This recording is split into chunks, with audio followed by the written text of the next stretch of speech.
বরিশালের বিখ্যাত একটি পিঠার মধ্যে একটি হচ্ছে পাক্কন পিঠা। আর এই পিঠাটা কিন্তু বিভিন্নভাবে বানানো হয়। এটার কিন্তু আরেকটা নাম হচ্ছে জামাইয়াদুরি পিঠা।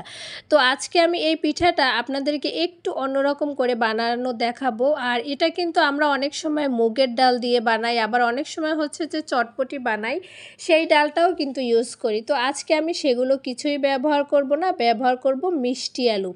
তো মিষ্টি আলু এখানে আমি মাঝারি সাইজের 5টা মিষ্টি আলু নিয়েছি। তো আলুগুলো খুব বেশি কিন্তু বড়ও না, আবার খুব বেশি ছোটও না। তো এটা আমি ভালো করে সেদ্ধ করে নিয়েছি। এখন হচ্ছে এটা আমি অল্প অল্প গরম থাকতেই হচ্ছে ভালো করে খোসাটা ছাড়িয়ে নেব। আর তারপর হচ্ছে এটা আমি ভালো করে হাত দিয়ে ম্যাশ করে নেব, যাতে ভিতরে কোনো রকমের হচ্ছে মানে গোটা গোটা না থাকে, এমনভাবে ম্যাশ করতে হবে। আর একটা কথা হচ্ছে, আমি এই ভিডিওটা হচ্ছে কোনো রকম প্ল্যান ছাড়াই হচ্ছে হুট করেই হচ্ছে রেসিপিটা করেছিলাম। আর আমার বাসায় 24 ঘন্টার মতো কারেন্ট ছিল না একদিন, যখন বৃষ্টি ছিল খুব বেশি। তো তখন হচ্ছে আমার এখানে ট্রান্সমিটার চলে গেছিলো। তো হঠাৎ করে মেয়েরা বায়না ধরলো যে এরকম পিঠা খাবে, তো কি আর করার, তো হঠাৎ করেই বানিয়ে ফেললাম। আর কোনো রকমের কোনো কিছুতে চার্জ ছিল না সেদিন আমার বাসায়। আমি হচ্ছে এখানে আমার মোবাইলের যে ফ্ল্যাশ লাইটটা ছিল, আমি ওটার সাহায্যেই কিন্তু ভিডিওটা করেছি। তো আপনাদের দেখতে হয়তো কিছুটা অসুবিধে হতে পারে, বা কালারটা হচ্ছে একটু অন্যরকম দেখা যেতে পারে। তো এই জন্য হচ্ছে আমি সরি, আমি ভিডিওটা আসলে ওরকম ভালো করে করতে পারিনি। আশেপাশে কিন্তু আমার দেখতেই পাচ্ছেন অন্ধকার, একদমই ব্ল্যাক দেখা যাচ্ছে। তো তারপর হচ্ছে এটা আমি হাত দিয়ে ম্যাশ করে এখানে আমি 1 কাপ পরিমাণ চালের গুঁড়া অ্যাড করছি, আর দিয়ে দিচ্ছি একটু চিনি পরিমাণ মতো। তো ওই চিনিটা অবশ্যই ব্যালেন্স করে দিতে হবে, যেহেতু আলুটা মিষ্টি আলু, সেটা কিন্তু একটু মিষ্টি থাকে। আপনারা কিন্তু এখানে চিনির পরিবর্তে মধু অ্যাড করতে পারেন, অনেকে হচ্ছে মধু দিয়েও কিন্তু খায়। তো এখানে তারপর আমি দিয়ে দিলাম কিছুটা গুঁড়ো দুধ।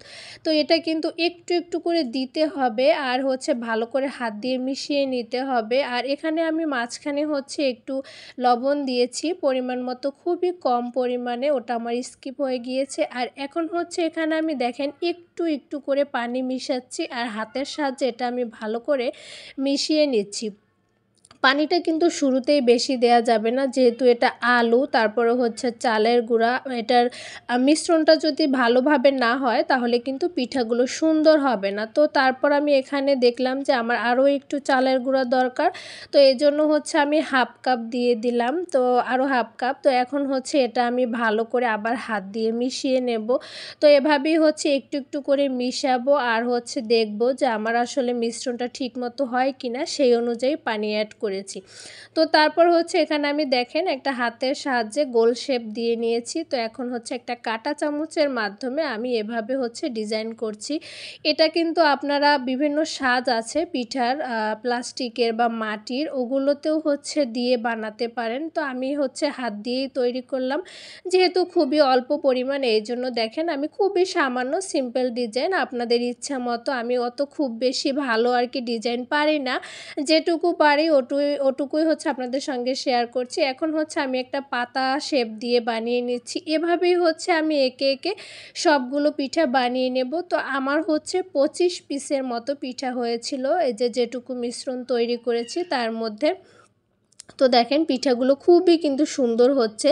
তো অবশ্যই কিন্তু মিশ্রণটা ভালো করে মিশাতে হবে। দেখেন পিঠাগুলো এই যে সব বানিয়ে নিয়েছি আমি, মোট 25 পিস পিঠা হয়েছে। ওদিকে হচ্ছে আমি তেল গরম করতে বসিয়ে দিয়েছি, ডুবো তেলে ভাজতে হবে। তো তারপর হচ্ছে আমি ভাজতে চলে যাব। এই যে দেখতেই পাচ্ছেন পিঠাগুলো কিন্তু একদমই মিডিয়াম আঁচে ভাজতে হবে, খুব বেশি আঁচে না। আমরা যারা বরিশালের মানুষ, এই পিঠাটা যারা খুব বেশি বানাতে অভ্যস্ত তারা তো জানি, যেহেতু এটা আলু দেওয়া, তো দেখা যায় বেশি আছে ভাজতে গেলে উপর থেকে তাড়াতাড়ি কালার চলে আসবে, আর ভিতরটা কিন্তু নরম থাকবে, খেতে কিন্তু মজা লাগবে না। তো এখানে দেখেন আমি একদমই মিডিয়াম আছে আস্তে আস্তে করে এটা আমি ব্রাউন করে ভেজে নেব, একদমই লাল লাল করে ভাজবো। তো পিঠাগুলো কি বলবো, এত সুন্দর হয়েছিল আর একদম ফুলে উঠেছিল। আপনারা কিন্তু এই পিঠাটা এভাবে বানিয়ে দুধের মধ্যেও ভিজাতে পারেন, বা চিনির যে একটা শিরা করি আমরা, শিরার পানি, ওইটাও কিন্তু ভিজাতে পারেন। তো আমার বাচ্চারা আসলে দুধে ভিজানো মানে ভিজানোটা পছন্দ করে না, এভাবে তেলে ভাজাটা পছন্দ করে। এই জন্য হচ্ছে আমি সরাসরি কিন্তু এটার মধ্যে চিনি দিয়ে করলাম। আর যদি দুধের মধ্যে বা চিনির শিরার মধ্যে ভিজাতে চান তাহলে কিন্তু এর মধ্যে চিনি দেবেন না, সরাসরি হচ্ছে দুধের যে শিরা বা চিনির শিরা ওইটার ভিতরে চিনি দিবেন। তো তারপর হচ্ছে এখানে আমি দেখেন এভাবেই ভেজে নিচ্ছি।